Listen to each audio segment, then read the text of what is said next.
Recipes எல்லாமே உங்களுக்கு ரொம்ப பிடிச்சிருக்குன்னு நினைக்கிறேன். வாங்க இன்னைக்கு என்ன ரெசிபி பார்க்கலாம். கிச்சனுக்குள்ளே போகலாம்.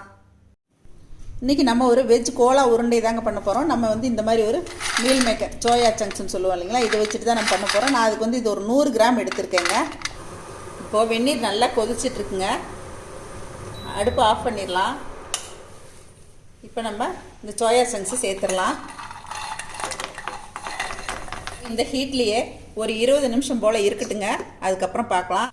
இதை நம்ம வெந்நீரில் போட்டு அரை மணி நேரம் ஆயிடுச்சுங்க. இப்போ இந்த தண்ணியை நல்லா வடிச்சிட்டு மறுபடியும் நம்ம வந்து கொஞ்சம் பச்சை தண்ணி விட்டு நல்லா அலசி எடுத்துக்கலாம். அதுக்கப்புறம் இறுக்கி புழிஞ்சு எடுத்து வச்சுக்கலாங்க. நம்ம வெந்நீரில் போட்ட மீல் மேக்கரில் நான் நல்லா வந்து தண்ணியில் அலசிட்டுங்க, பச்சை தண்ணியில் அலசிட்டு இறுக்கி புழிஞ்சு எடுத்து வச்சுருக்கேன். பாருங்கள், இதில் வந்து மறுபடியும் கொஞ்சம் தண்ணி வரும். இதையும் வந்து இந்த மாதிரி நம்ம நல்லா சுத்தமாக தண்ணியே இருக்கக்கூடாதுங்க, இப்படி புழிஞ்சு எடுத்துக்கணும். இந்த மாதிரி நான் எல்லாத்தையும் புழிஞ்சிட்டு வந்துடுறேங்க.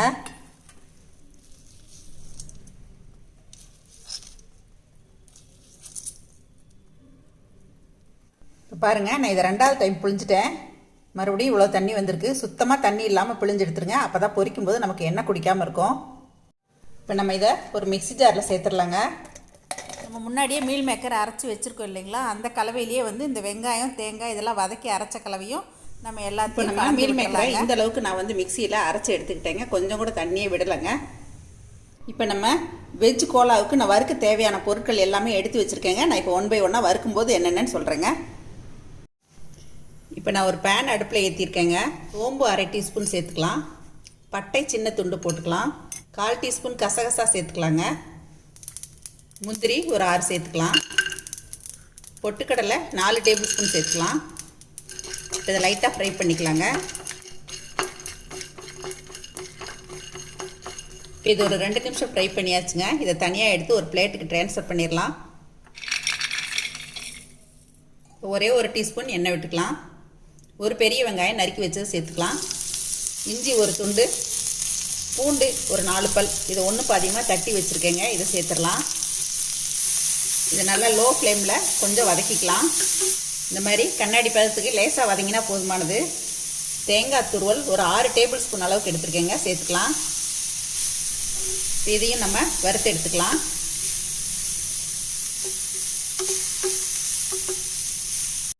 இப்போ தேங்காய் துருவல் சேர்த்து 2 நிமிஷம் ஆயிடுச்சுங்க. அடுப்பு ஆஃப் பண்ணிடலாம். இப்போ நம்ம முன்னாடி வறுத்து வச்ச பொருட்களையும் சேர்த்துடலாம்.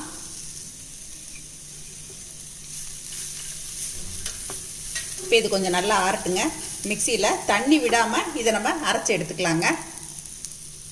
இப்போ ஆறின கலவையை நான் மிக்ஸி ஜாரில் சேர்த்துட்டேங்க. இப்போ இதில் கொஞ்சமாக புதினா சேர்த்துக்கலாம். இந்த மாதிரி ஒரே சைஸில் கருவேப்பிலை கொஞ்சம் சேர்த்துக்கலாம். மல்லி இலை கொஞ்சம் சேர்த்துக்கலாங்க. இப்போ இதை கொஞ்சம் கூட தண்ணியே விடாமல் அரைச்சிட்டு வந்துடலாங்க. இப்போ நம்ம தண்ணி விடாமல் அரைக்கும்போது இந்த மாதிரி கொஞ்சம் கொரகொரப்பாக தாங்க இருக்கும், ரொம்ப நைஸாக இருக்காது. இந்த மாதிரி அரைச்சி எடுத்துக்கங்க.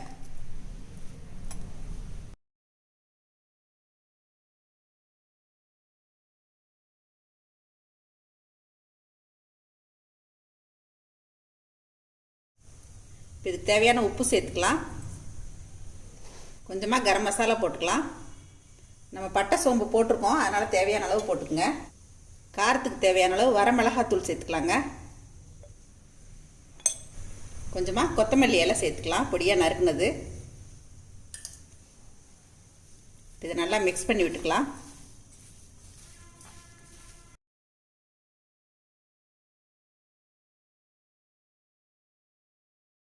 இப்போ இதுலேயே கொஞ்சமாக அரிசி மாவு சேர்த்துக்கலாங்க. இந்த அரிசி மாவு சேர்த்துறப்ப எண்ணெய் குடிக்காமல் இருக்கும், அதுக்காக தான் நம்ம சேர்த்துறோம். ஒரு 2 டீஸ்பூன் சேர்த்துட்டேங்க. இது நல்லா கலந்து விட்டுக்கலாம். இப்போ இது நல்லா பிசைஞ்சாச்சுங்க. இதை வந்து நம்ம உருண்டைகள் ஆக்கிடலாம்.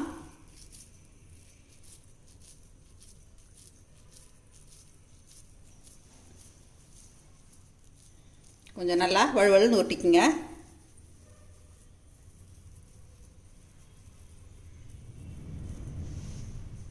இந்த மாதிரி எல்லாத்தையும் உருட்டி எடுத்துக்கலாங்க.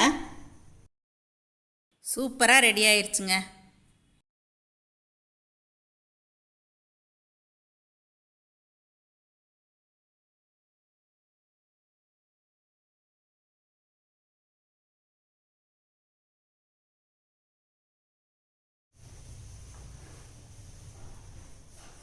இப்போ நம்மளோட உருண்டைகள் எல்லாமே ரெடி ஆயிடுச்சுங்க. இப்போ எண்ணெயில் பொரிச்சு எடுத்துடலாம்.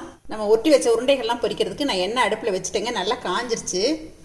இதில் ஒன்று ஒன்றா சேர்த்துடலாம். எண்ணெய் காஞ்சோடனே அடுப்பை நல்லா குறைச்சிருங்க.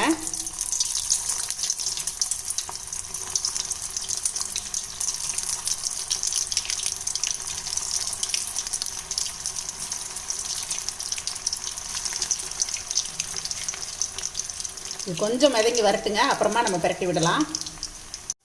உருண்டைகளை சேர்த்ததுக்கப்புறமா அடுப்பை கொஞ்சம் மீடியம் ஃப்ளேமில் வச்சுக்கோங்க. அப்போ தான் நல்லா வேகும்.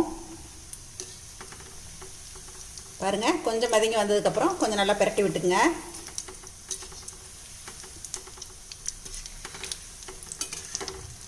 இது நல்லா வேகட்டுங்க, பார்க்கலாம். கொஞ்சம் பிரட்டி விட்டுட்டே இருங்க.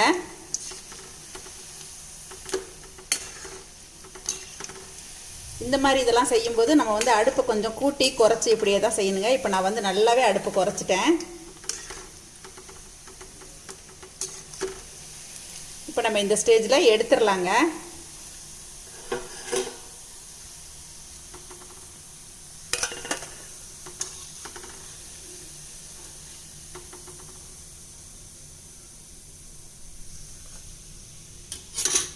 இப்போ நம்ம எல்லா உருண்டைகளையும் இதே மாதிரி பொரிச்சு எடுத்துடலாங்க. நம்ம எல்லாமே பொரிச்சு எடுத்தாச்சுங்க.